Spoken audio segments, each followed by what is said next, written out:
finally, Dario Amodei has put out a statement saying no to the Department of Defense. So we're going to have a look at that. We're then going to look at the fact that Dorsey has cut 40% of his workforce over at Block. And then we're going to be looking at Nano Banana Pro 2, which just came out yesterday, and another new feature from Claude. It's an incredibly packed day, and I have just got rid of the one screen that I need, so I'm going to go and find that again and put it up for you. It's going to be a very busy day because the deadline that the Pentagon gave to Anthropic to capitulate to the demands of the Pentagon. Last summer, the Pentagon gave governmental contracts to 4 AI companies: Anthropic, OpenAI, the creators of Grok, Elon Musk's company, and Google. These 4 companies were all given, we think, around $200 million each to work with the Department of War on AI-related projects. Over the last couple of months, Anthropic has said, no, there are certain things we are not going to do. We are not going to help you with. It came down to 2 red lines: the use of autonomous targeting led by artificial intelligence to target and eliminate human beings inside of drones, inside of missiles, inside of autonomous guns. They said, nope, we're going to have nothing to do with that. The second was domestic surveillance of people in America with the help of artificial intelligence. Anthropic said, nope, we will not do these things for you. Pete Hegseth, the head of the Pentagon, gave them until Friday, today, to capitulate. Otherwise, they were going to lose their contract and potentially be declared a supply chain risk. This has never been put on any domestic American company. It's normally reserved for companies like Huawei, Chinese and Russian companies for the most part, who are believed to be spying or in some way a risk to supply chains in America. So this is unprecedented. It looked like Anthropic, they adjusted their safety standards, but we have a new statement coming in from the CEO of Anthropic, basically telling the Pentagon, go and shove it. So we are going to have a look at this. This is a statement from Anthropic CEO Dario Amodei on our discussions with the Department of War, and it has 6.5 million views. I'm so happy that people are finally talking about this because for most of the week, I have not seen anyone discussing it. And I realized very few people were talking about it on social media. I do wonder if it's the fact that I'm in the privileged position of not being in the US, so I can talk about this a little bit more openly. And I do wonder if some of my American colleagues, people in the AI space, were maybe a little bit wary of talking about this issue. I'm glad that finally, on the day of the deadline, it's being discussed on TikTok and on Twitter as well. So we're going to have a look at this statement. I will put the full statement in the newsletter. Very important. So it's a statement from Dario Amodei, head of Anthropic, on our discussions with the Department of War, and this was released yesterday. I deeply believe in the existential importance of using AI to defend the United States and other democracies and to defeat autocratic adversaries, China. So at the beginning of the week, Anthropic claimed that China or Chinese labs were distilling Claude. They were stealing from Claude, distilling their models and using that to create DeepSeek, Kimi, and what's the last one? Minimax. Anthropic and Dario Amodei have always said that this is important for national security for America. We need to make sure we have the best models and basically not allow China to catch up. So when he talks about autocratic adversaries, this is very explicitly China. So Anthropic has therefore worked proactively to deploy our models to the Department of War and the intelligence community. Again, they took a contract last year of $200 million. We were the first frontier AI company to develop our models in the US's government's classified networks, the first to deploy them at the national laboratories, and the first to provide custom models for national security customers. Claude is extensively deployed across the Department of War and other national security agencies for mission-critical applications such as intelligence analysis, modeling and simulation, operational planning, cyber operations, and more. We know that it was used in the capture of Maduro. What's that, in January? It was used, Claude was used in the planning and poorly chosen word, the execution of the kidnapping or the forcible repatriation of Maduro, to which Anthropic were apparently not that happy, but it was not one of the red line issues.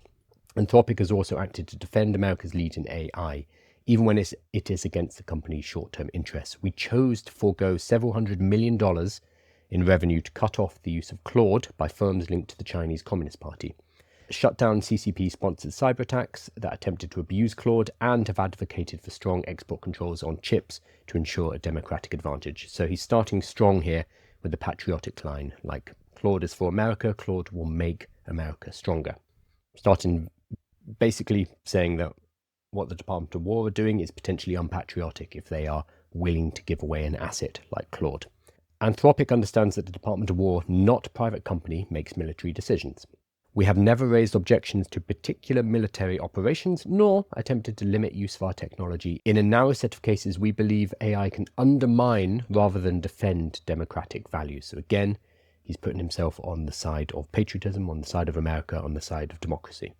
Some uses are also outside of the bounds of what today's technology can safely and reliably do. You can't have hallucinations when you are targeting people with drone strikes. That's a very different thing from when you and I generate a social media post draft. We can fix that. When you drone strike a village, that's different. Two such use cases have never been included in our contracts with the Department of War, and we believe they should not be included now. So there are two. These are the red lines that Anthropic have been talking about. First is mass domestic surveillance. Interestingly, they're putting this one first.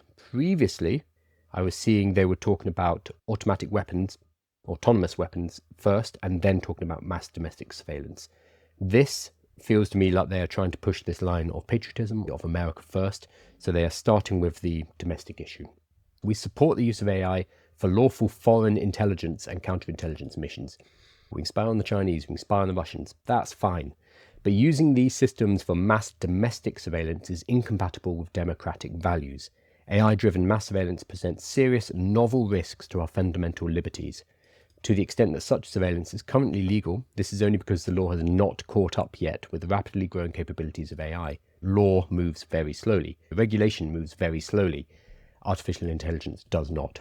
So by the time the law and regulation has caught up, AI's moved on.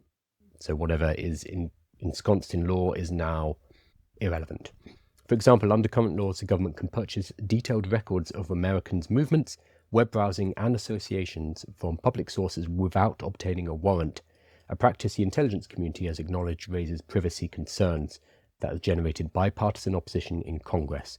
So you can use AI to piece together anonymous records, unidentifiable personal information, and we can use AI to recreate and work out who those people are. There have been some research papers on this recently. Your anonymous or anonymized data is no longer very anonymous because we can now create a mosaic of activities across various platforms, across places where you buy stuff, social media, IP addresses, and work out who those people actually are in the anonymous information because of AI. Powerful AI makes it possible to assemble the scattered individually innocuous data into a comprehensible picture of any person's life automatically and at massive scale. So previously, our data was anonymized. That can now be de-anonymized by artificial intelligence extremely easily. However, companies are still selling this anonymous data. So that's the first one, using artificial intelligence for domestic surveillance. Anthropic saying, nope, we will not have a part in that, because we do not believe that's compatible with the democratic values of America. Second is fully autonomous weapons.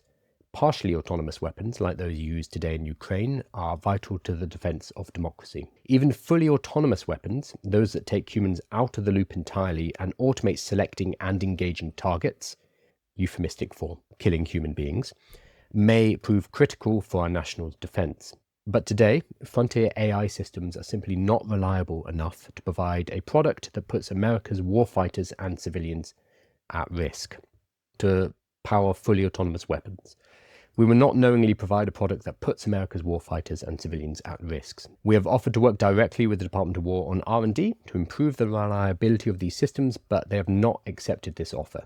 So this sounds a little bit like the Department of War wants to just shove the systems into autonomous weapons and get them out into the battlefield. And Anthropic is saying, we are not fully against the idea, but it needs some more work, and we cannot deploy these yet because it will lead to the loss of American lives. Crucially, this is not about the loss of other lives. It's okay to engage opponents who are not American and to kill them with autonomous weapons. So this is not a hard line. This is not saying we will not create killbots for you. We will create killbots for you, but we need to make sure they don't kill Americans. We need to be very clear on this.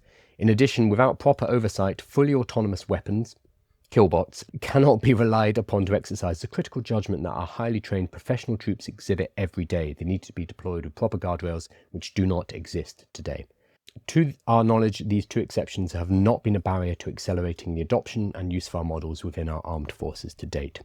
The Department of War have stated that they will only contract with AI companies who accede to any lawful use and remove safeguards in the cases mentioned above.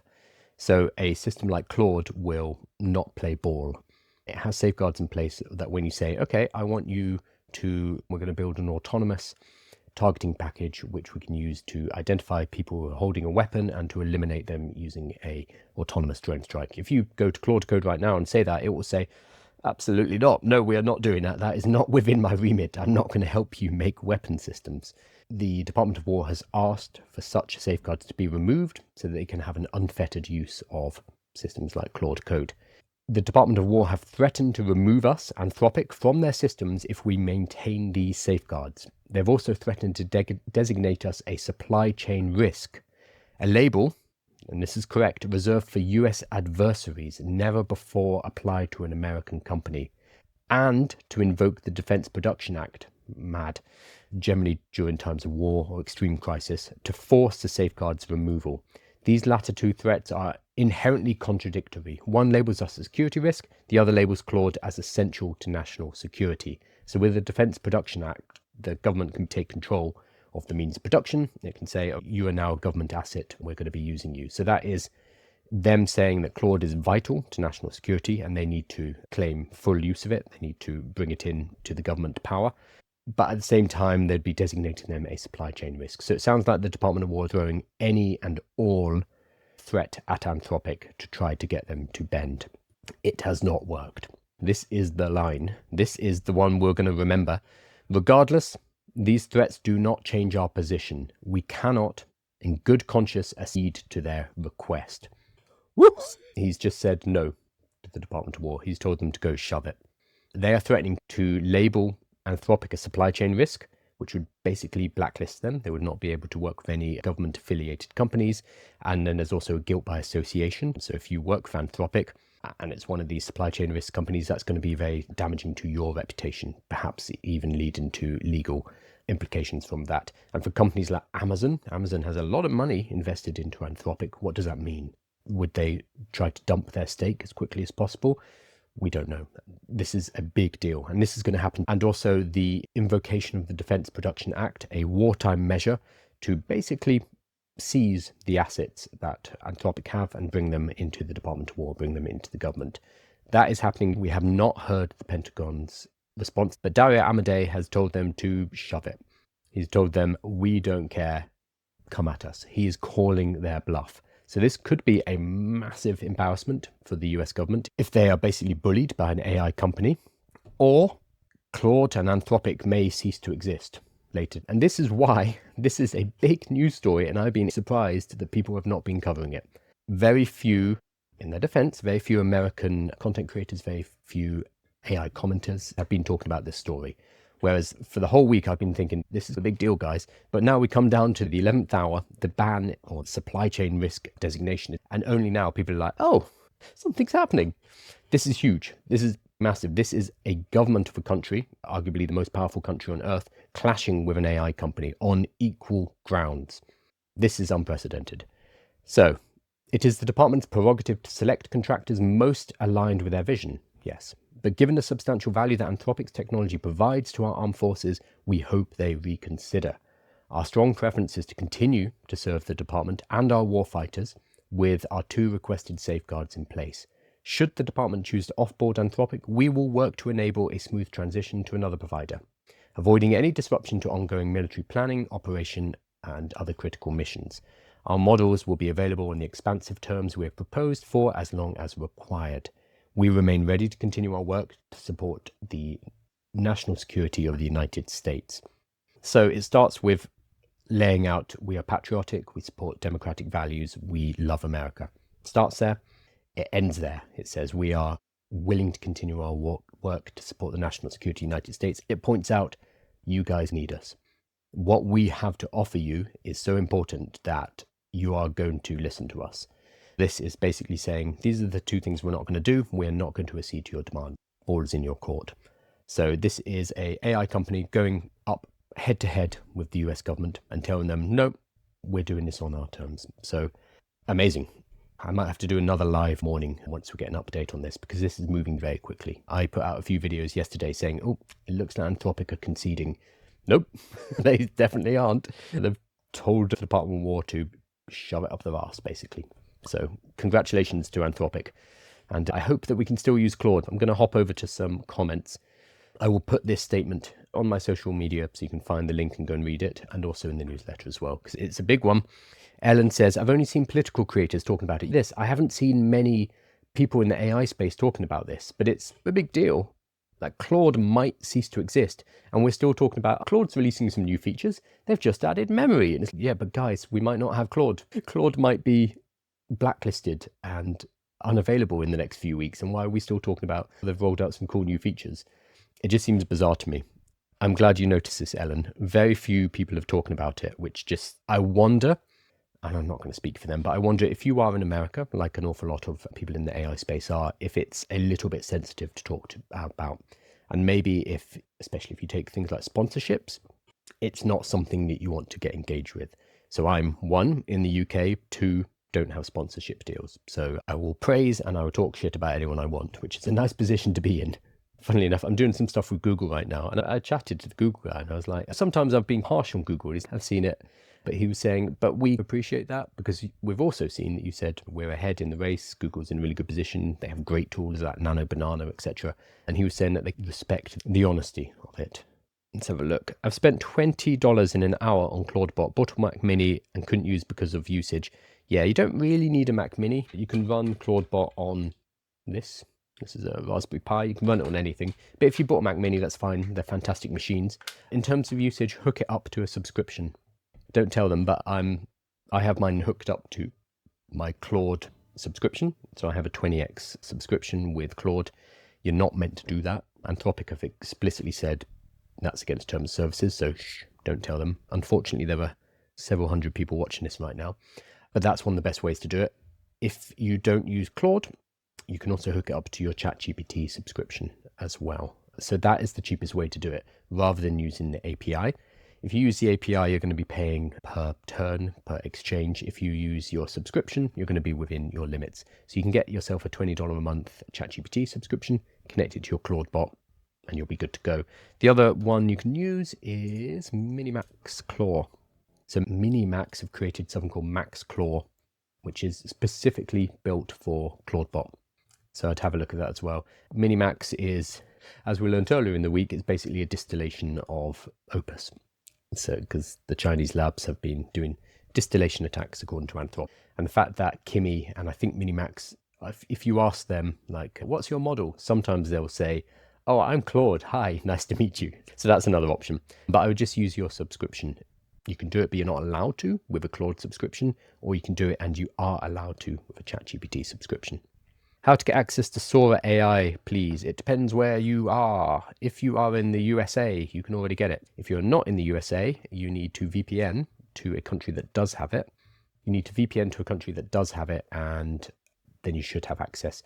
You used to need to get invite codes. I have instructions on how to get invite codes. I don't think you need that anymore.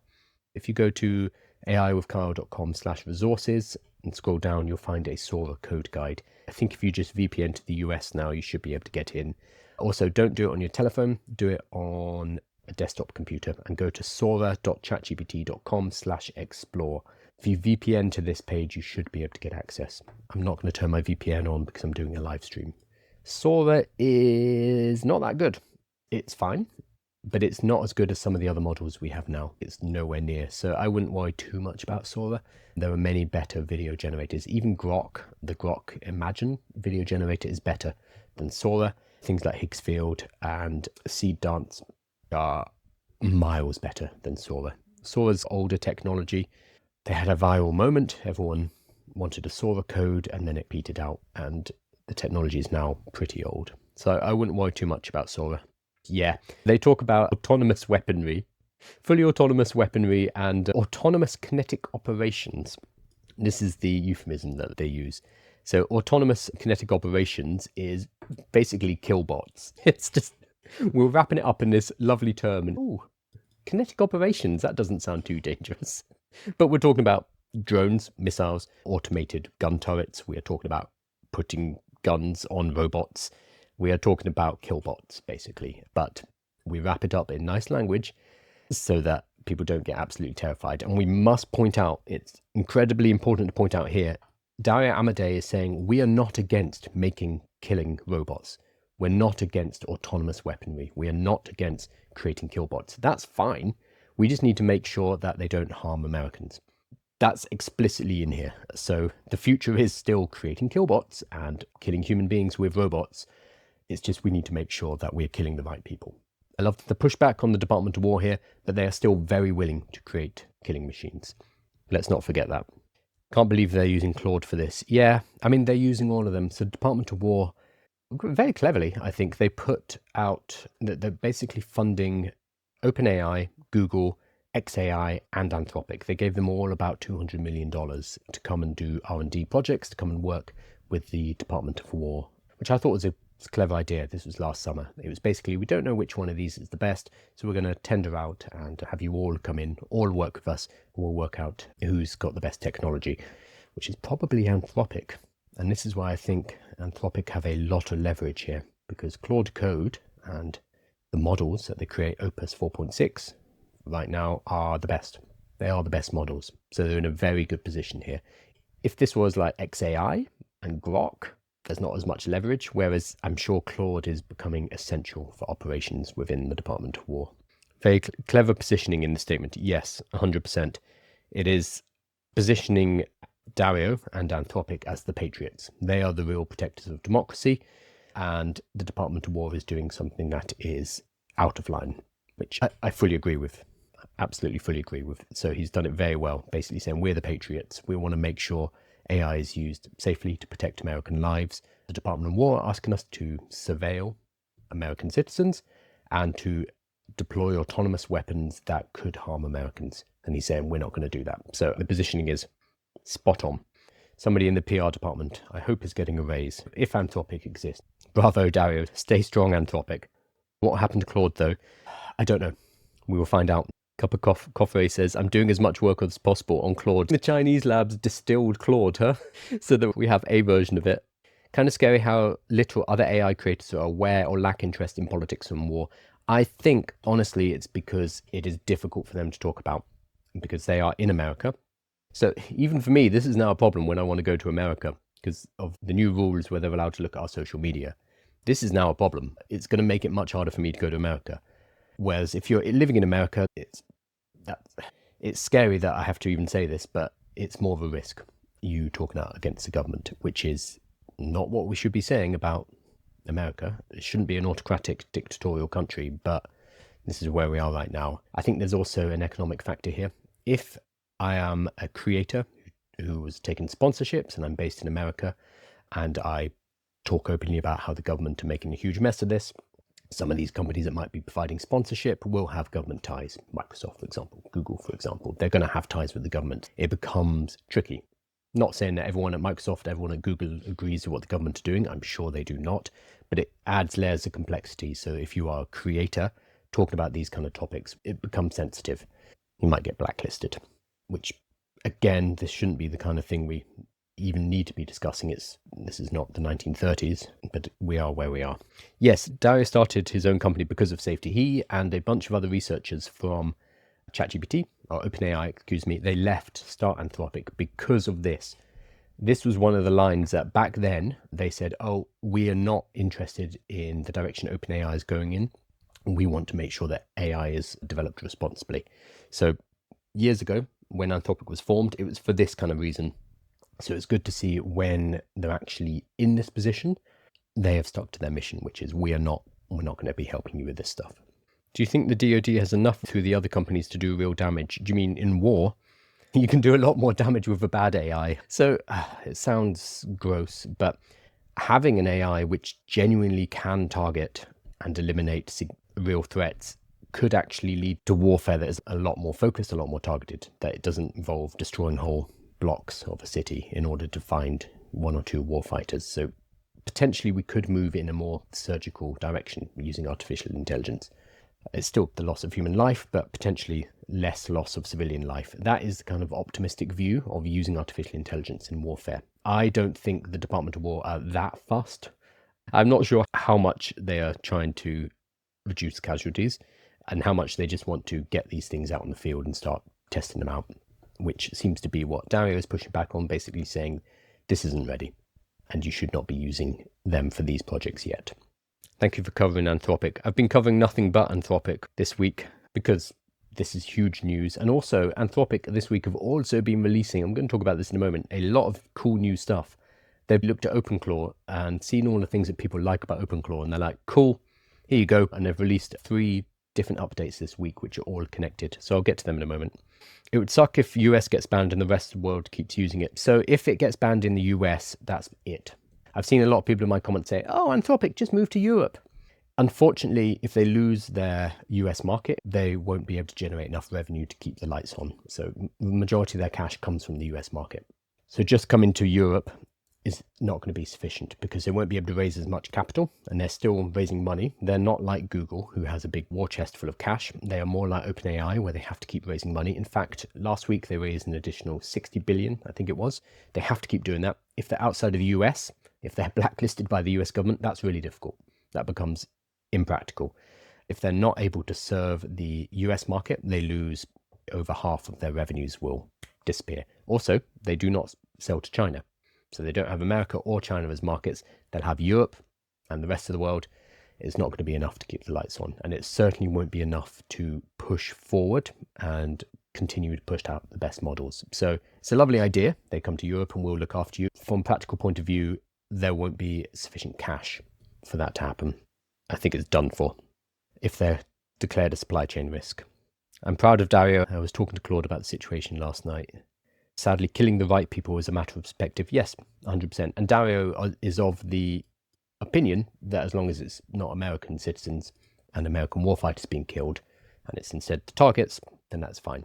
So we still need to remember they are developing weapons. They just want to be a bit more precise about them and make sure it's not killing their own people. But they're still going to kill people. Can this really happen, or is it just hype? Yeah, this is really happening. This is the Department of War, the Pentagon, and Anthropic, one of the largest AI companies on Earth, going to war with each other. This is not hype. This is very real, and that's why I'm being surprised people aren't talking about it. Be careful, they'll detain you, Kyle. Yeah, probably. Right. Okay. Happy birthday. Let's move on. No, God, sorry. I said let's move on. No, this is not more cheerful. I forgot about this. As I said, there's a lot of AI news today. So the next big piece of news is Jack. He is Jack Dorsey. He is the guy who created Twitter originally.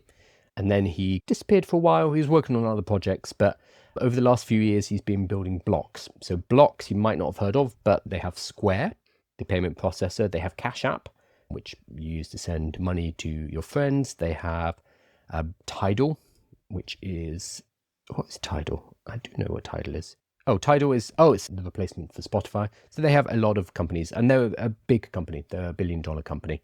I think they're on the NASDAQ as well. Yesterday, Jack Dorsey tweeted this, and he put the whole thing out. And I think this is important because this is potentially the first time we've really seen AI being the reason for job loss. Here's a note to the company.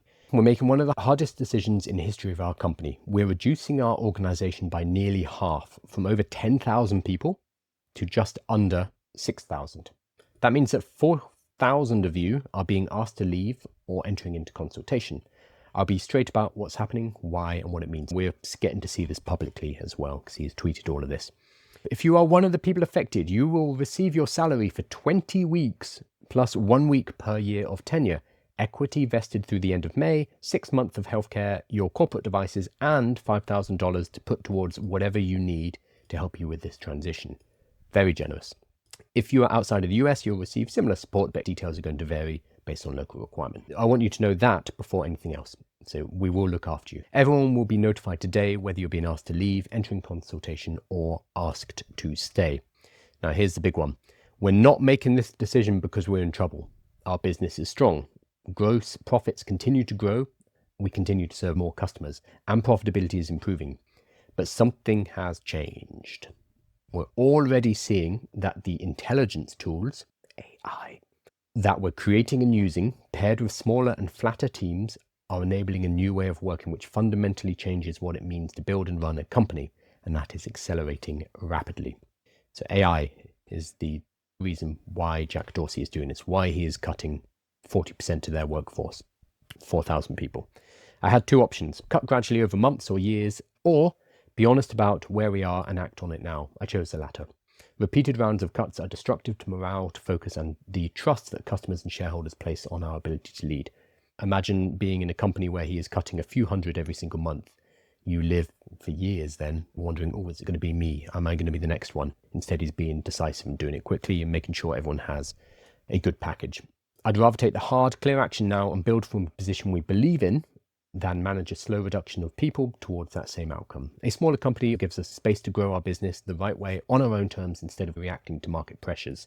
A decision at this scale carries risk, but so does standing still. We've done a full review to determine the roles and the people we require to grow the business from here. We've pressure tested those decisions. I accept we may have got some of them wrong, and we've built in flexibility to account for that and do the right thing for our customers. To those of you leaving, I'm grateful to you, and I'm sorry to put you through this. You built what the company is today. That's a fact that I'll honor forever. This decision is not a reflection on what you have contributed. You'll be a great contributor to any organization going forward. I made this decision and I'll own it. I'm asking you to build with me. We're going to build the company with intelligence, AI, at the core of everything we do. How we work, how we create, and how we serve our customers. Our customers will feel this shift too, and we're going to help them navigate it towards a future where they can build their own features directly, composed of our capabilities and served through our interfaces. That's what I'm focusing on now. Expect a note from me. So they will be able to build their own features. We're going to be giving them the tools. So this is lots of people talking about how SaaS is in trouble. Software as a service will cease to exist because people can now start to create their own features, create their own tools. Customers will be able to build their own. Jack is saying we are going to help them to do that. So instead of trying to fight that, we're going to help them build their own. This is being lauded as one of the first big pure AI cuts. We have had a lot of companies who have used AI as an excuse to downsize, potentially inflated their headcount over COVID, and they're like, we need to cut some fat here. We need to trim this down. The reason it might not be is because this company is actually quite profitable. A lot of the cuts that we saw before were from companies that weren't doing very well. They were struggling. They were in trouble because of AI, because of macro factors, and they were cutting the labor costs in order to survive. That doesn't seem to be the case here. This seems to be, we're doing very well, and we are profitable, and we are growing. We don't think we need as many people to do that. We can do this leaner. So that's the shift here. So this is Balaji saying this is the first AI cut, and it will send shockwaves. Jack is one of the greatest founders of all time. He set up Twitter and has been early to many technological shifts, and Block was doing very well as a business. So for him to cut 40% of headcount in this way is a signal to everyone in tech: get good now. Become indispensable. Work nights and weekends. Learn the AI tools and raise your game, or you might not make the cut as an employee or as a company. I know that sucks, but capitalism is natural selection. The market is unforgiving because you are the market. After all, you're always buying the best product at the best price. For apps, your customers are always installing the best piece of code they can get. Because AI is going to create new winners, if you aren't the best in your market, someone may become better with AI, particularly with new agentic workflows. Over the last few months, the game has changed. Anyone who's not tinkering around with Claude code and the agentic tools that we now have, anyone who's using AI from a couple of years ago doesn't realize what a shift we've had. Balaji continues to be clear. Block severance is generous by any measure. I agree. 20 weeks of pay, 6 months of health insurance and vested equity, all of that goes far beyond the typical package. Jack did his level best to cushion the disruption. The laid off are a temporarily unfortunate class as opposed to a permanent underclass. Had he not leaned into the AI transition, he might have had to lay off more people as faster competitors went after market share. AI isn't a panacea, but the closer you are to software engineering, the more aggressively you need to embrace agentic workflows. The AI companies that are already doing that, like Stripe, Shopify, Coinbase, and now Block, are pushing hard on this area. There will be an overcorrection, but the fundamental technical innovation is real, and you need to either disrupt yourself or get disrupted. I agree that this is a big one. We've seen companies like Klarna. Klarna was always the example used before of a company that cut its payroll, cut the number of people saying, we've got AI now, we don't need this. And then Klarna, about a year later, rehired. So they looked a bit silly. That was because Klarna wasn't doing very well. Klarna were in financial straits. They were also trying to push for an IPO. They were hemorrhaging money And they wanted to get an IPO done so that the shareholders could do well, the founders could do well. So the narrative was, oh, actually, we're going to cut back, we're going to reduce our costs, which they did by getting rid of staff members, because we know how to do all of this with AI and it's going to be absolutely fine. It wasn't absolutely fine, but by that time they'd managed to basically trick the market into believing that they were at the forefront of AI. So Klarna, it was a weird example. This is now a company which is doing very well and realizes they can do better. Very different situation. And the market's reacted with, I think, a 25% bump in the stock price of blocks. So instead of seeing this as fear and cutting overheads because the company is failing, this has been received as, okay, no, this is genuine. You don't necessarily need as much labor to get the same output, and this is where we are going in the future.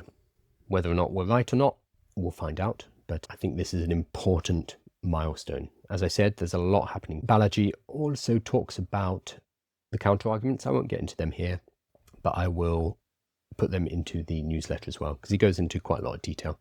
I think even if Jack is making a mistake, even if there's an overcorrection and too many people are being fired, maybe he needs to hire people back like Klarna did, the directionality is clear. So the specific instances may not be correct, but the direction that we're heading in, where suddenly one person can do the work of several people, that is very clear once you get started with things like Claude Code and agentic workflows. I know for myself, I can now do the work of 5 to 10 people. That's how I'm able to produce so much content and put so many things out and run a business all at the same time because of AI. There would be no way to have done this before. So if you scale this up to an organization where you properly equip people with these tools, you don't need as many people. The counter argument here will be, no, if you can get individuals to do more stuff, then you just hire more people and then you can do even more. That relies on demand increasing. And I'm not sure that our financial markets are going to be in a good position to increase demand as we increase supply of work and value over time. These are bigger macroeconomic trends. We're not going to talk about it now, but I think this is a pattern we're going to be seeing. Jobs are going to be lost. AI is coming for your job. And we're seeing it early in coding and programming because that is where all the efforts have been put into improving this technology. Hacked by Blarg says, thanks for the consistent reports. You're welcome. I'm here every day, every morning. Didn't Jack Dorsey just fire 4,000 people? Yep. Tidal is Jay-Z. Thank you. I knew the name. What would you do if you were offered a role after the cull? I think if you have a job right now, keep your job. A lot of people do not have a job. In the UK, youth unemployment at 18 to 24 just hit 14 or 15%. That's a lot. Overall employment is about 5%. I think unemployment is going to continue to rise, not necessarily because of AI, but because of macroeconomic factors. There's a lot going on in the world right now. What I think we're going to see, though, is when we, or if and when we get to an economic upturn, when things start to get better, normally when we have an economic upturn, companies begin to hire. They're like, okay, great, times are good, let's scale up. Let's hire more people so we can produce more, we can sell more, we can boost our revenues. This time, I think it's going to be different. So I think when we get to an economic upturn and things are looking good, companies now have different decisions they can make. So previously it's, okay, we're going to do more, sell more, build more. We need more people. Great. Now they have a choice of either you hire more people, you retain your headcount and you augment your staff with artificial intelligence. So you don't need to hire new people, or you just replace roles using artificial intelligence. You just don't open up anything at all. So I think that is where we're going to see this start to bite, is in not in the replacement of jobs, not in this destruction of jobs, but instead in the non-creation of new jobs. There will not be new positions created, especially at entry role, because entry role is what AI is very good at. As AI gets better and better, it will roll up through the seniorities. But this just means that the unemployment will be the lack of new jobs rather than the destruction of existing jobs. So if you are in a job right now, hang on to it. Keep getting paid. So somebody said, what would you do if you were offered a role? You keep it, but on the side, you start to build contingencies so that if your CEO sends out a tweet like this saying, hey, 40% of you need to pack your bags, you're done, you have something to fall back on. So I highly recommend everybody starts to build something on the side. That's why I built AI with Kyle. That's why I have all these free courses, because I'm trying to help 1 million people get ready for what's happening. So I have an AI readiness course. I have an AI business course, which walks you through how to start a business using artificial intelligence. Not starting an artificial intelligence business, no, But starting a business using AI, it still needs to be a good business. So I've created all these guides to help people cushion against what is coming, which is going to be unemployment because jobs will not be created. So you need to have some other form of income, some side hustle, some side business. And thankfully, it's never been a better time to build because it's very easy to build now. You can use artificial intelligence to build. You still need to market, you still need to sell. That's the hard part, which is also what I cover on AI with Kyle. But the actual building, the actual creation is becoming super easy. You can test an idea, get it out, see if people care within a day, whereas previously it would take you months. So keep the job, keep the 9 to 5, but on the side, start to build alternative incomes so that you have optionality, because we do not know what's coming. Yeah, and the other, of course, that's on here is this one about giving AI workshops. Every single company is wondering, what do we do with AI right now? Good side hustle for you is to go and talk to those companies, not as an expert in artificial intelligence, but as an expert in your field.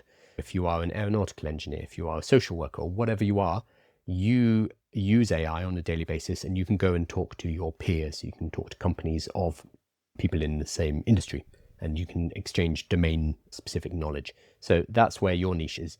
You combine your industry knowledge with your AI knowledge. You go into businesses and you teach them. That's a very good way to make money right now at the moment as a side thing, as well as your 9 to 5 job. I charge about £2,000 an hour for doing those. And I have lots of students who do the same thing. I have a whole guide about that here on the website. I'm also giving a webinar next Tuesday about this. If you go to aiwithkyle.com/webinar, you can sign up for that webinar. Cool.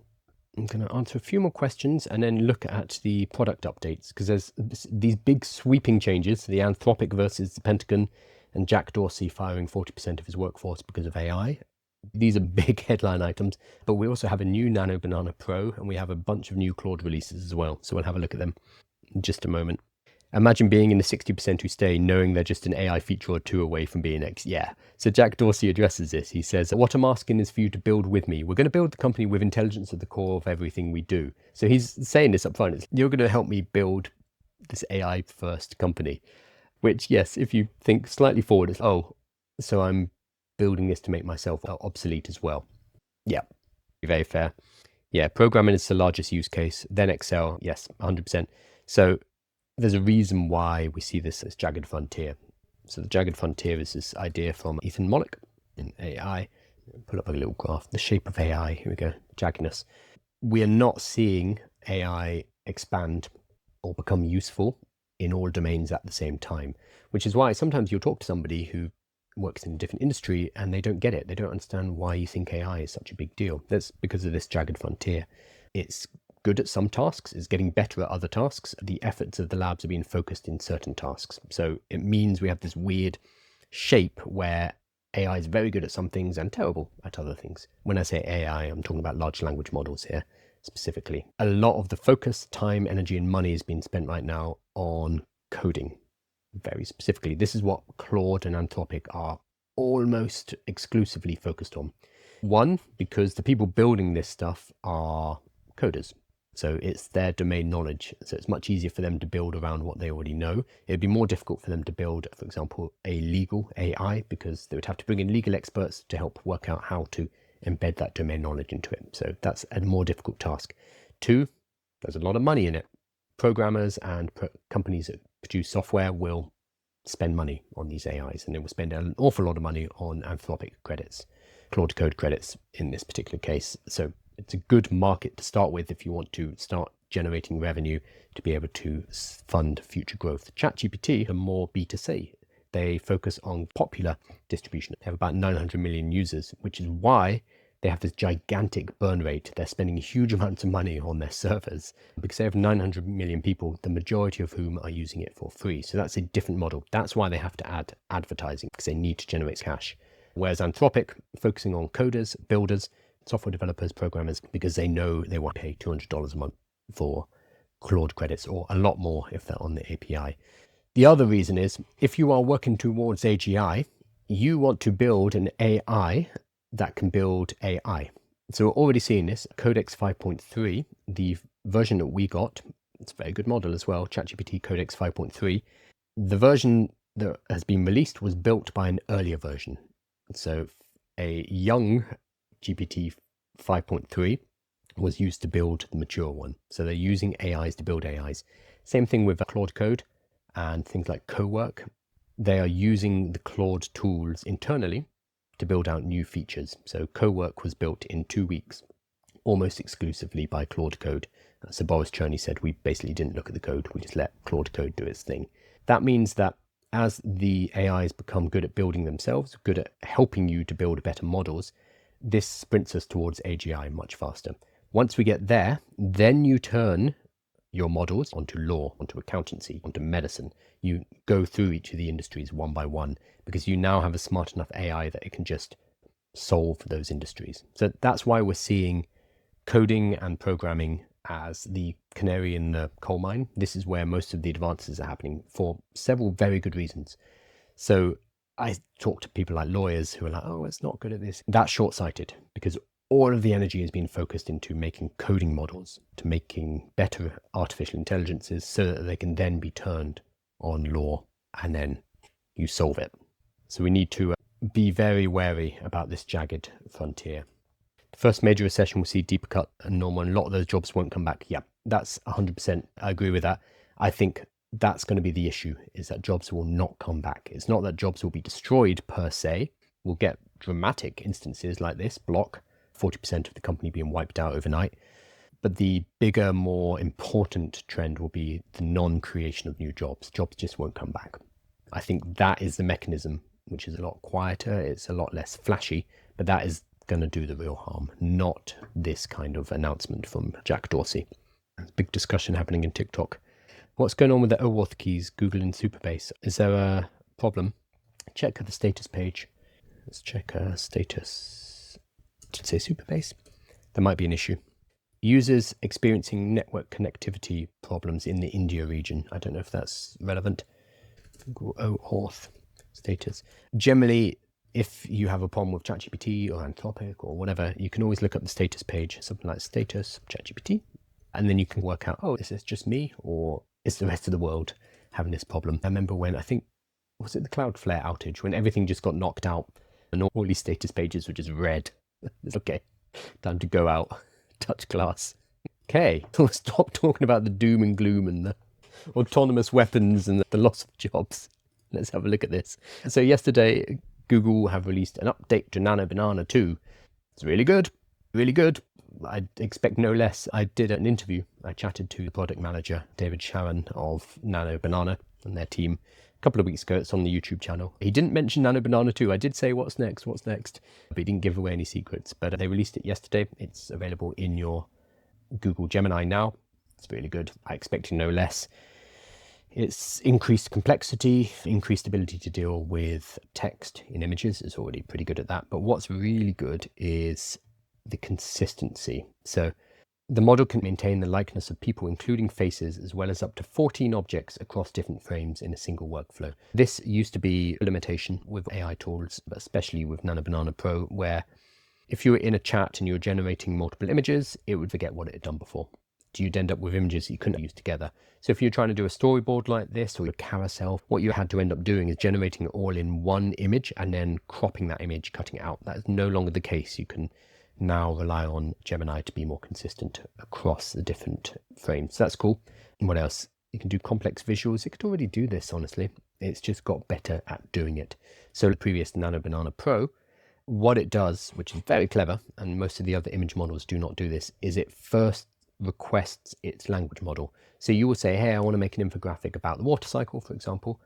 Instead of it just guessing what that would look like visually, it will ask Gemini or Gemini Pro 3.1, whatever you're using, to go off and think about what would be useful to include in that image. And then it basically writes its own prompt, which goes into the image model. Instead of it just guessing what you want and creating a generic visual representation of your request, it will research and then generate a proper prompt for you, which is very cool.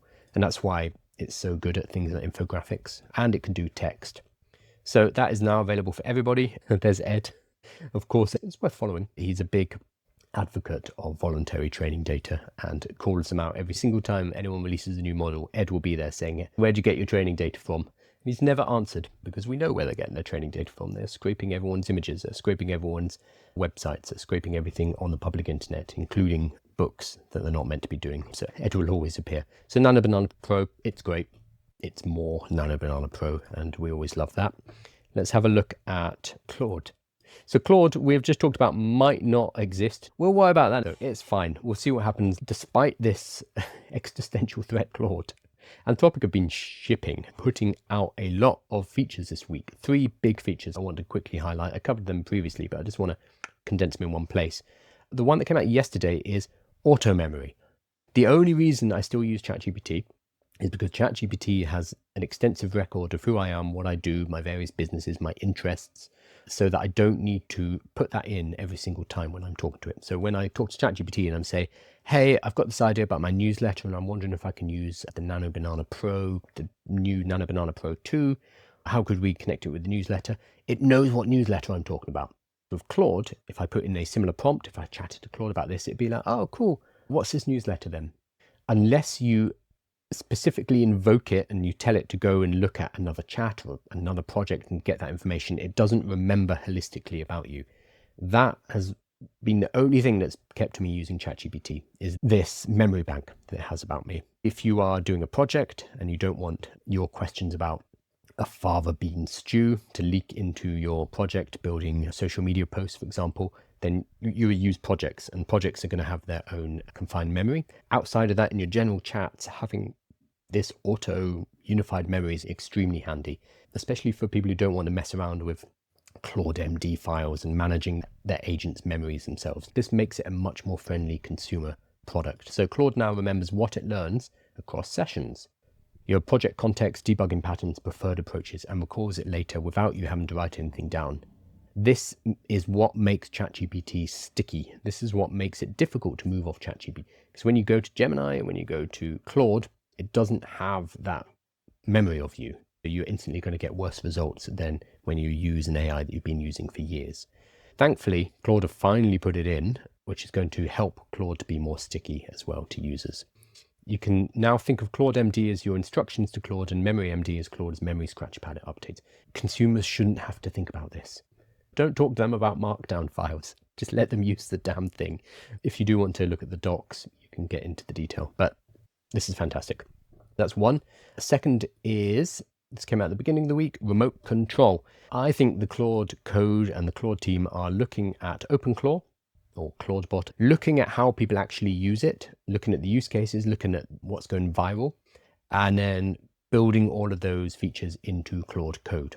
They can see what users already want. I think that's what OpenClaw was. It was a proof of concept that showed that the public had a huge hunger for a persistent and proactive assistant that you can access anywhere, and it's always working for you in the background.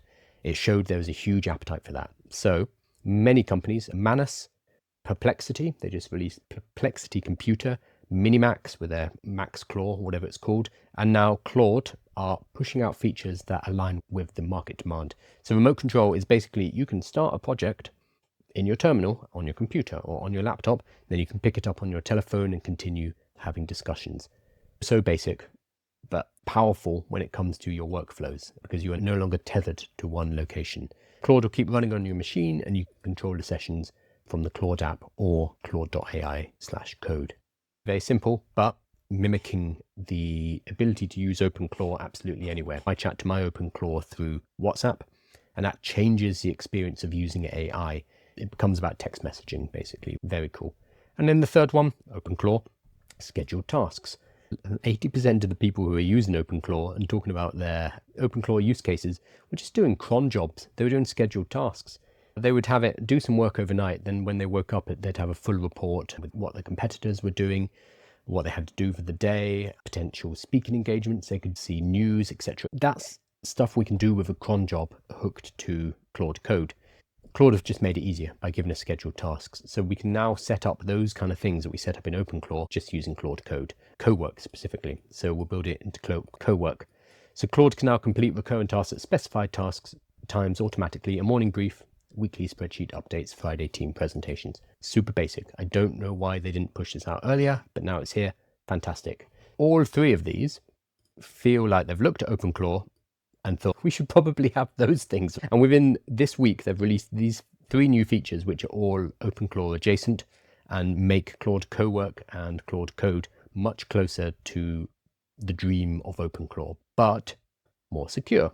So you can actually use Opus 4.6 on this and not lose your account because you've been using it on OpenClaw. This is exciting. If you watch my lives, if you saw my videos, I told you don't touch OpenClaw if you don't feel technically competent to do it. If you see the terminal and it's asking you to use brew to install a package and that freaks you out, I said weeks ago, don't. Just leave it for now because we will have cleaner, professional, safer versions within a couple of weeks. And now here they are. We have one from Manus called Manus Agent. We have Perplexity Computer. We have Claude Code has now been upgraded. And I'm sure we're going to be seeing a version of OpenClaw from ChatGPT, especially since they hired Peter Steinberger, the head of OpenClaw. OpenClaw was a preview into what 2026 is going to look like, but now we're getting the adult version of that. Nuke your inbox or start purchasing things on your credit card. What I will do, because there's a lot here with these new features, I'm going to put together a guide about how to get started with Cowork and to get started with Claude Code, because I know it's still a little bit intimidating. Do one on Cowork in particular, and how we string all this together to basically create a version of OpenClaw, but without risking our lives and our security and our privacy. Is this out? I've got Claude Code. Yes, it should be. Will Claude be banned soon? Potentially, yes. We talked about that in a lot of detail for about half an hour at the beginning of the live. The live will be on YouTube afterwards, and there'll be an edited version up on YouTube as well. You can check out there. But the answer to will Claude be around? Maybe. So we're talking about the features, these cool new features. This might not matter if Claude ceases to exist, which shouldn't be a maybe, but is, which is absolutely terrifying. Cybersecurity will be a nightmare. Is this because of Claude Code? So there were 2 things. There's the Mexican government, this is all this week, and the 7,000 Hoovers. So just this week, Claude Code was used for 2 things. Guardian, probably a bit better than the Bro Bible. Just this week, we've had 2 stories about how Claude Code has been used to take control of systems. One was an accident. This dude in Spain, I think he was trying to get into the software on his DJI robot Hoover. It's a little Roomba, but made by DJI. Because he wanted to control it with a video game controller. A cool idea, so you can drive it around the house, you can chase a cat, whatever. You can bother your partner by ramming it into the rankles. So he wanted to set up a little Xbox controller. So he used Claude Code to open up the software and to help him control it with a controller. And he built this out, and Claude Code is cool, done. You can now drive around your 7,000 vacuum cleaners using your game controller. Which vacuum cleaner do you want to drive? He means, I don't have 7,000. And Claude, yeah, sure you do. You've got 7,000. Because of the way the software had been put together, not very well, he'd gained access to 7,000 vacuum cleaners around the world, including their cameras, and was now able to access their systems. And being a good guy, he wrote to DJI. He talked to a tech newspaper and he wrote to DJI and he said, hey, you guys might want to look into this. It gives you an idea of how powerful Claude Code is in that it could rip through the software, and it found the vulnerability. There's also the question of, lots of people can say AI code will never be as good as human, but I wouldn't be that surprised if the software inside of these DJI Romos was human written and the AI just ripped through the human written code, found a vulnerability and gave him access to 7,000 robots by mistake. That was one of the funny examples of Claude Code tearing through cybersecurity protections. The other one was somebody used Claude Code to get into the Mexican government's so many pop-ups. This is why we don't use the internet. That's why we don't use Google. Hacker steals huge data trove from Mexico using Anthropic's Claude. A Spanish language hacker manipulated Claude ChatGPT into carrying out detailed hacks into numerous government agencies.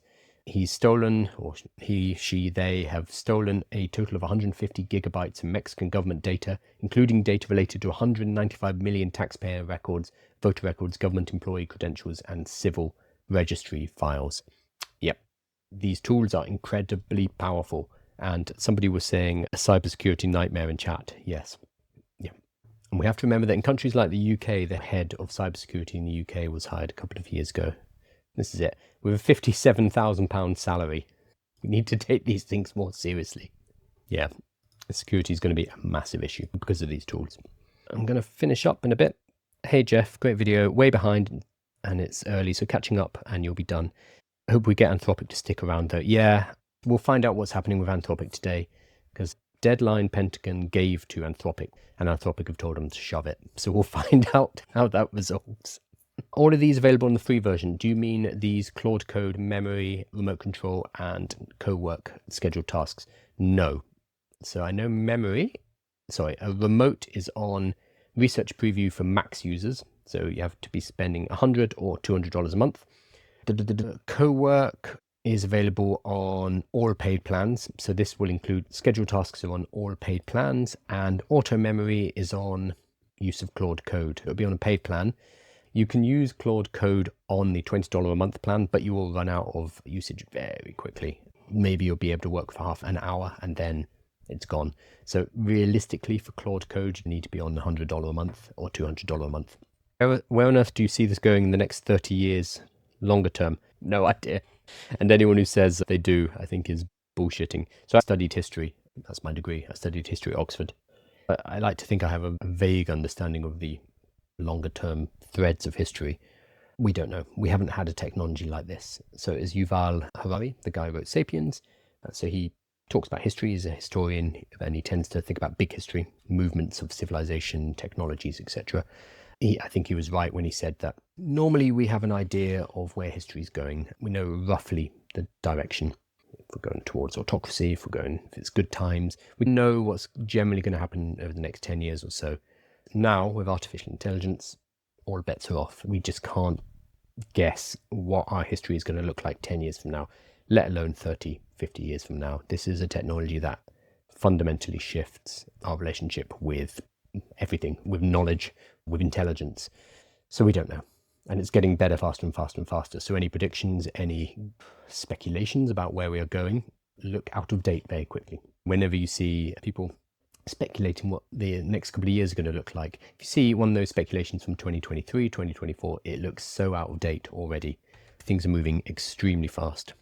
Where are you moving to, Kyle, and why? I'm moving to Cyprus. About a month or so. Number of reasons.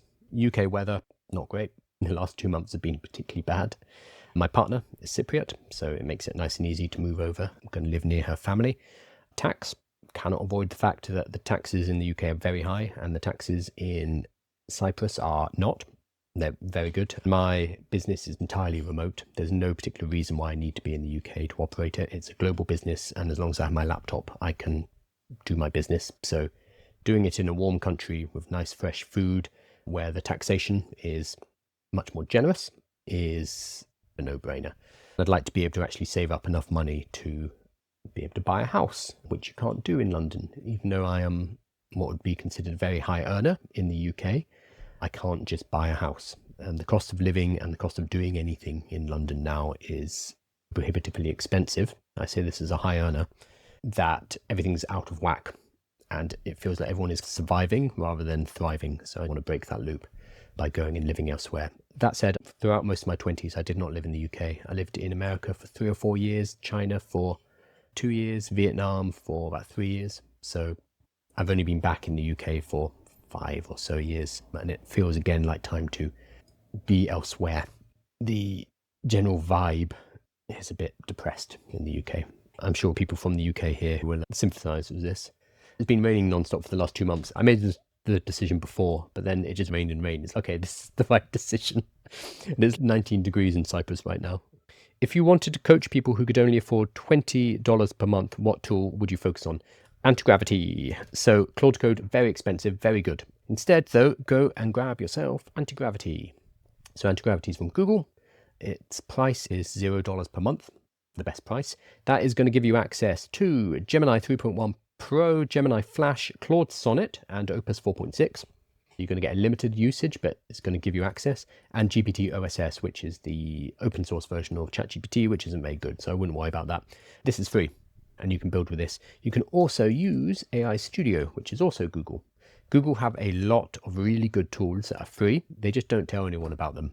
This is the problem with Google. They have so much stuff.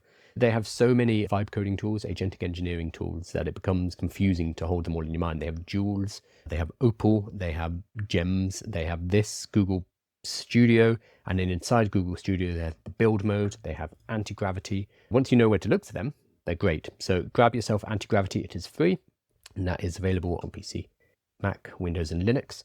or use this build mode inside of Google AI Studio. Really good place to start. This is basically lovable. It's just a chat interface, but free, limited to Gemini models. But that is fine because Gemini 3 is good. So you can use, here we go, Gemini 3.1 Pro preview. It allows you to choose the framework. That's really cool. And you can also hook up your microphone. So I can connect my microphone and I can talk to it and say, hey, this is what I want to build. Highly recommend them if you don't want to spend any money. We can't, sorry. Somebody asked, what are we going to be doing in 30 years? One other person responded, we can't guess what we'll be doing in 3 months. And then finally, we can't guess whether we'll be able to access Claude or not in 3 hours. That's like 30 years. Who knows? I don't know what I'm doing on Monday. This all comes back to the idea that you just need to be ready. You need to have options available to you. So if you just have a 9 to 5 and you're reliant on that 9 to 5, that's risky. That is very fragile because potentially that job will not exist. It could be replaced by AI. Potentially your company will not exist, especially if it's not embracing AI. It could get wiped out by competitors who are using AI or totally new company. And then finally, potentially your industry will not exist in a couple of years' time. Even if you've trained in that industry for the last 10, 20 years, that doesn't matter if the industry gets wiped out. So we cannot be dependent on one source of income anymore. So I don't know what's coming. I do know that if you are dependent on one source of income, you're going to be in trouble because if that gets knocked out by whatever's coming, you don't have any fallbacks. So right now you need to start other things. You need to start learning to build. You need to start hopefully building your own business, freelancing, consulting, getting other sources of cash coming in. So at least you have optionality. You have different things that you can do if and when AI hits us. So I have 6 or 7 sources of income. I know that AI is going to wipe out some of them. That's fine because I will have more to fall back on and at least I'll have some wiggle room. So that's what you need to focus on. You need to accept we don't really know what's going to happen. So what can I do to get ready for that randomness? I built apps with Antigravity and AI Studio. Yeah, they're great. The fact that they're free, it makes them hard to beat. Claude Code is a lot more powerful. Codex 5.3 from ChatGPT, a lot more powerful. They are better harnesses, but they cost money. So start with Antigravity, start with AI Studio. If you find you need that more power and you can justify the expense, then you can move up to other tools. But get started with the free ones, absolutely. Is Anthropic going to cave to Pete? No. Mike, did you not see the statement? Go and have a look at the statement. If you Google Anthropic News Statement Department of War, Dario told him to go shove it. I covered it at the beginning of the live, so you can watch that. But he basically said, where is it? Regardless, these threats do not change our position. We cannot, in good conscience, accede to their request. Dario told them to sling their hook, basically. And the Pentagon has said, you must accede. Yesterday, Dario put out the statement telling them to piss off, basically. So the ball is back in the court for the Pentagon, and we'll see what happens over the next few hours. But it's fantastic. Yeah, go and look at it, Mike. It's on their Twitter, or you can look at Statement Department of War on Anthropic. It's well worth reading. He basically said, we're the patriots. We're the ones who want to deploy this safely. We think national security is really important. That's why we will not allow surveillance of domestic within the US citizens, and we will not deploy autonomous weaponry that could harm US warfighters. So he's thrown it back on them, saying that they are the non-patriotic ones and that Anthropic are the true Americans. It's fantastic. Such a high-scale argument, but as people have been asking in chat, will we have Claude? Don't know. Strange how the other company said nothing about this requirement. Yep, and happy to take the money. I've done a few videos on this, pointing out this exact fact. Last summer, the Pentagon gave contracts to 4 AI companies. Only one of them, Anthropic, is saying, hey, we're not happy about this. One of them has drawn up these red lines. So the other 3, we haven't heard a peep from. That's Google, that is OpenAI, and that is XAI. Now, we don't know what projects have been put on. They might have been put on less problematic projects, at least within their remit. We don't know. Obviously, this is very secret, but we do know there hasn't been any contention. So if they were put on similar projects, they have not objected. So the silence does tell us something. If the US government puts them on a supply chain blacklist, almost every large Western corporation will have to drop them also. They're basically blacklisted. It explicitly stops them from doing business with government departments. That's fine, they can probably survive that. But it also means any company who has links to the government, which is most of the large American corporations, will also need to stop doing business with them. There's a certain legal power to that, but also reputational risk as well. So companies like Amazon have invested into Anthropic. What does that mean about their investment? Will they pull out? Probably. It's too risky to be associated with them. And some people were saying, oh, let's bring them to Europe. That's not going to make any difference because they'll lose their customer base and they won't be able to operate and sell to American companies, the vast majority of American companies. They also don't sell to China because they decided not to. And Dario has been very anti-Chinese in general. So that's not on the table either. So their market would be reduced to Europe and the rest of the world, which is not going to be enough revenue for them to keep the lights on, let alone stay at the forefront of AI development. They probably wouldn't be able to buy from NVIDIA either. So their GPU supply would be cut because NVIDIA is an American company that has ties with the US government. So it would be game over if they get declared a supply chain risk. There's also the risk that the Pentagon will use the Defense Production Act, which is normally used in crisis situations, in times of war, to basically seize a company, or you'd use it to seize a factory, for example, and turn it over to producing bank bells or whatever. These are extraordinary measures being threatened against Anthropic. And I think Amodei is right to call this out as this is the land of the free. This is not very American, what you guys are doing right now. That is the tone of his statement. Setting up Anthropic as true patriots, calling this stuff out as incredibly problematic, and reminding us at the end that we remain ready to continue our work to support the national security of the United States. They're putting themselves in the position, and the message is that Anthropic are the good guys here, and we're the ones who actually care about the safety of American lives. It's a fantastic statement. Go and read it. It makes you realize how brave their stance is, since Anthropic's entire USP in market is mostly B2B, opposed to others like OpenAI and Google, which is much more B2C. OpenAI is basically a B2C. They have consumers, which is why they're switching over to the ad model. They have to. Whereas Anthropic has a much smaller user base. I think it's in the tens of millions rather than hundreds of millions. The last number I saw was 30 million, which compared to 90 million for OpenAI. Totally different business model. And it is, as you're saying, Tom Hawk, it's B2B. It's selling to businesses, it's selling to software developers, it's selling API, tokens for Claude code. Totally different business. And being declared a supply chain risk means it's game over. There's no way to come back from that. Yeah. Brigid says, thankfully someone with power is standing up to the US. I think that's a very interesting point, is that the very fact that an AI company can stand up to the Department of War and say, no, that is telling that these AI companies can even think about pushing back on the government in such a way. That tells us a little bit about the dynamic here and how important these companies are to the economy, to national security, to the future of a country like America, because a lot is being staked on these AI companies. Most of the financial resources are rightfully or wrongfully being put into these AI companies right now. If we pull Claude out from this, if Anthropic goes down, that might trigger a crash. This might be the popping of the bubble. I don't know if the government realize this. I don't know if the fact that they're throwing around all of these threats suggests that they are not being fully rational about this, but this could be it. If Anthropic could get taken off the table, if Claude code is no longer available, this could bring down the whole bubble. This might be the pinprick that we've been waiting for, which is an absolute disaster for America as a whole and going to be fantastic for China. It's going to put China in an incredibly good position, let's put it that way. I hope they stand firm. American government needs them. Somebody's doing the right thing, because it's not the US politicians who could be doing more. Ben says, these days US government is anything but rational from the top down. This is my worry. This is my concern. I don't know what Trump's position is on this. I don't know if he's commented. I don't know if he knows what's going on or if he's just leaving Pete to deal with it. We will find out in the next few hours. But come when I do this live, we could be looking at a very different landscape. This is why I've been so surprised that people haven't been talking about this much. This is a big deal. It's a really big deal. As LLMs become more consequential, national security and potential risks that nations and governments will ultimately force public ownership and government ownership. China did that from the start.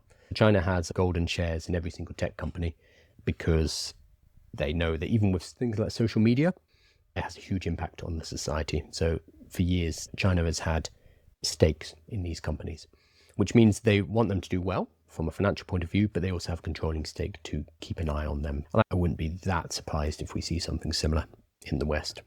If Anthropic takes a hit, it will be a disaster for the USA. Yep. We will lose something critical. Yes, it's the best AI model. They are the best lab. They are just putting out the best tools.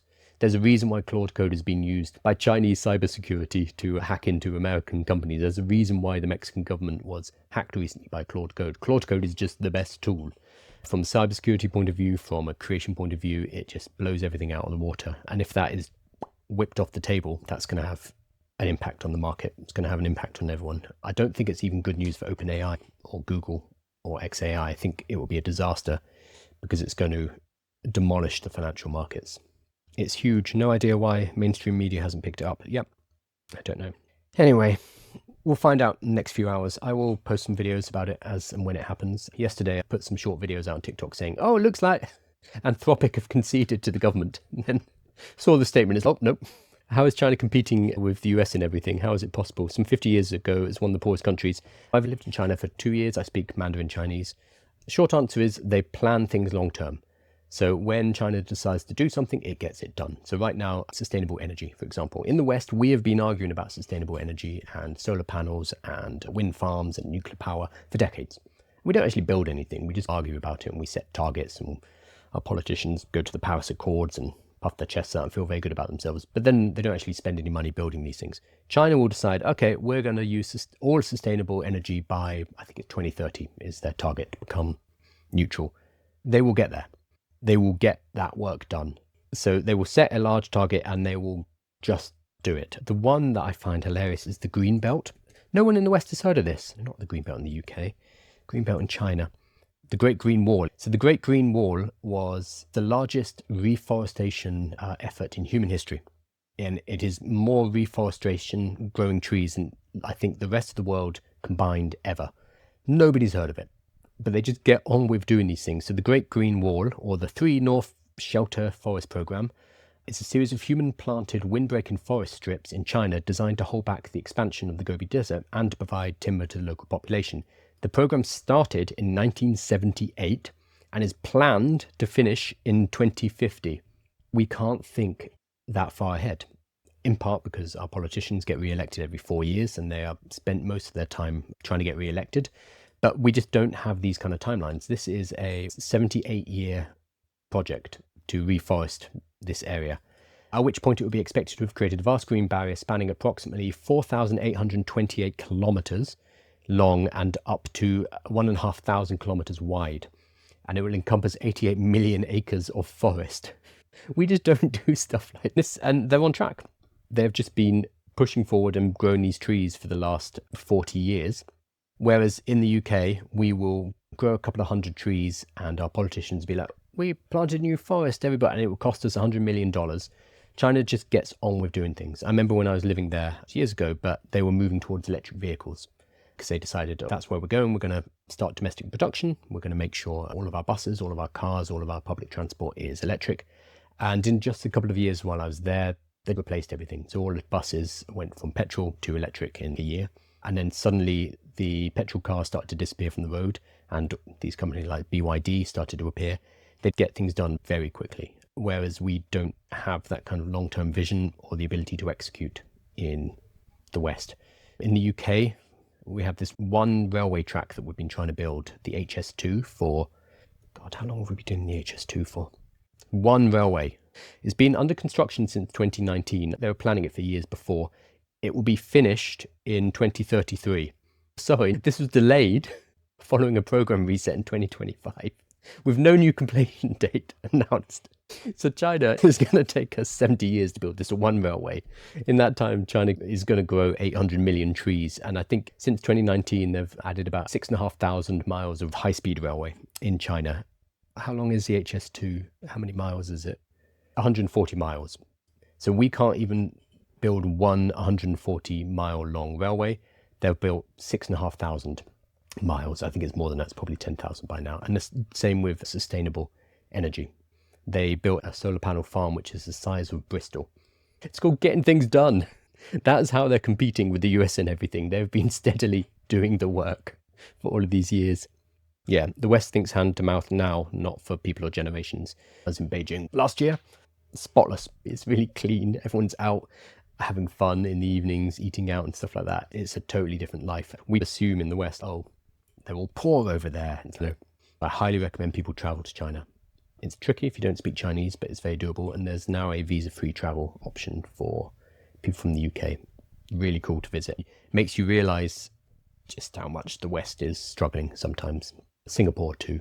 When you go to Singapore, you're like, whoa, why is everything so nice? Why aren't you all quietly desperate? Thank you guys. I'm going to finish up. I'll have some updates on what's going on with Pentagon. If you follow me on TikTok, Instagram, various places, I will have videos. All of this will be in the newsletter as well. So make sure you're signed up. It's at aiwithkyle.com. And click on join the community. You get free stuff as well. Library, playbooks, 8 courses in here as well. The daily AI news, guides about how you can learn artificial intelligence, an easier guide. Where is it? AI learning guide. So this walks you through some really good videos that you should be watching, some books, etc.